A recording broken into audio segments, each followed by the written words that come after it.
வணக்கம். புத்தம் புது தொடக்கங்கள், கலர்ஃபுல்லான பாரம்பரியங்கள், அப்புறம் வாழ்க்கையோட அறுசுவைகளையும் ஒரே நாள்ல கொண்டாடுற ஒரு திருவிழாவை பத்தி தான் நாம இன்னைக்கு பார்க்க போறோம். அதுதான் நம்ம தமிழர்களோட புத்தாண்டான புத்தாண்டு.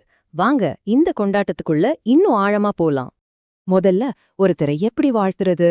ரொம்ப சிம்பிள். புத்தாண்டு வாழ்த்துக்கள் அப்படின்னு சொல்லலாம். இது வரப்போற வருஷத்துக்கான அன்பும் நம்பிக்கையும் நிறைஞ்ச ஒரு அழகான வாழ்த்து. புத்தாண்டுனா என்ன? நம்ம தமிழ் சூரிய நாள் காட்டிப்படி முதல் மாசம் சித்திரை. அந்த சித்திர மாசத்தோட முதல் நாள் தான் புத்தாண்டு. இதுதான் புது வருஷத்துக்கான ஒரு அதிகாரப்பூர்வமான தொடக்கம். இந்த நாள் வழக்கமா ஒவ்வொரு வருஷமும் ஏப்ரல் 14ஆம் தேதி அல்லது அதுக்கு பக்கத்துல வரும். இந்த தேதி ரொம்ப முக்கியமானது. ஏன்னா இது இளவேநீர் காலத்தோட ஒத்து போகுது. அதாவது புதுப்பித்தல் மற்றும் புது வாழ்க்கையோட நேரம். நம்மள சுத்தி இருக்கிற பல கலாச்சாரங்கள்லயும் இது ஒரு முக்கியமான காலகட்டம்.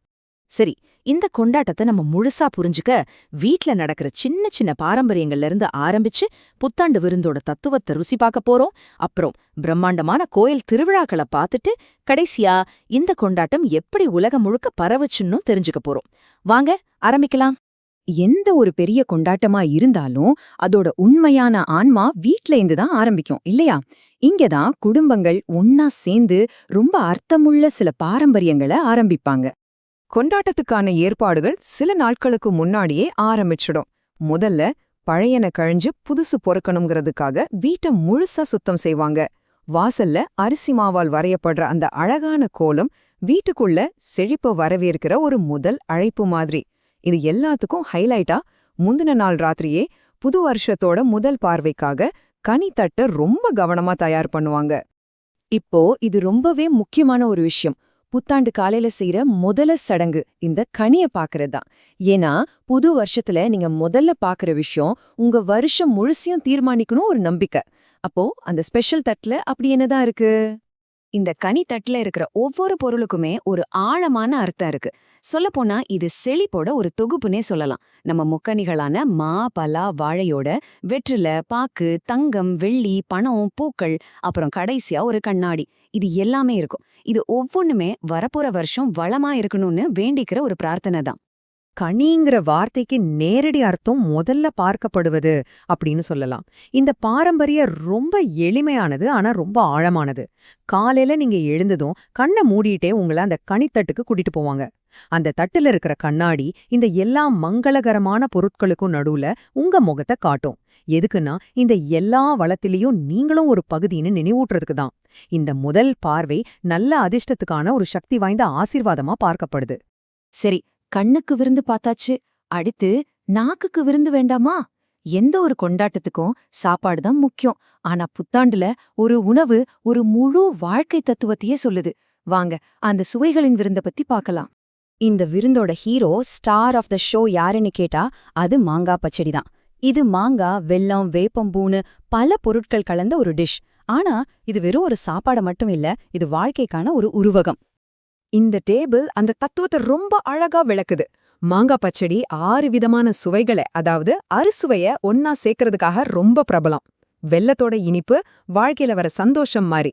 மாங்காவோட புளிப்பு நாம சந்திக்கிற சவால்கள். வேப்பம்பூவோட கசப்பு சில நேரம் வர்ற சோகம்.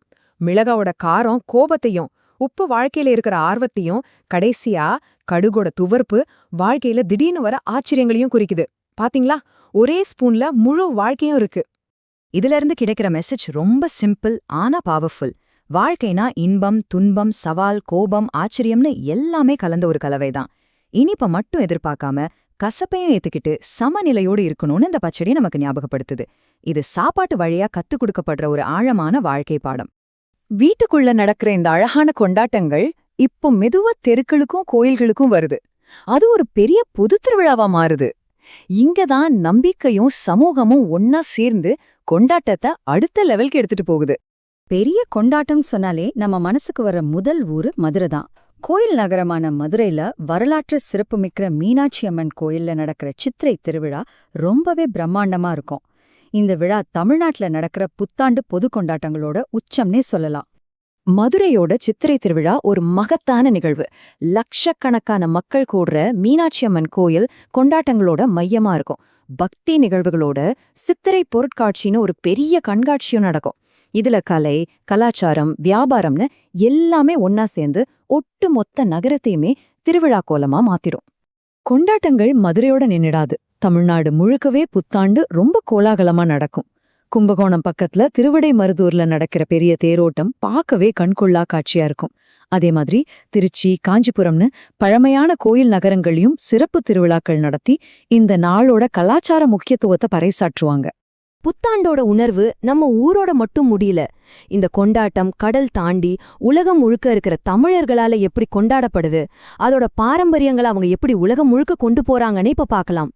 தமிழர்கள் எங்க போனாலும் அவங்க கலாச்சாரத்தையும் கூடவே எடுத்துட்டு போயிடுவாங்க.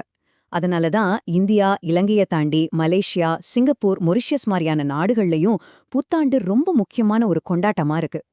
இன்னும் சொல்லப்போனா தென்னாப்பிரிக்கால இருந்து கனடா வரைக்கும் உலகம் முழுக்க பரவி இருக்கிற தமிழ் மக்கள் இந்த நாளை கொண்டாடி இத ஒரு உண்மையான உலகளாவிய திருவிழாவா மாத்திருக்காங்க. இந்த விழா ஒவ்வொரு நாட்டுக்கும் ஏத்த மாதிரி சின்ன சின்னதா மாறுறது ரொம்ப சுவாரஸ்யமான விஷயம். உதாரணத்துக்கு இலங்கையில கை விசேஷம்னு ஒரு பழக்கம் இருக்கு. இதுல பெரியவங்க சின்னவங்களுக்கு ஆசீர்வாதமா பணம் கொடுப்பாங்க. அப்புறம் போர்த்து தேங்கான்னு ஒரு ஜாலியான விளையாட்டும் இருக்கு.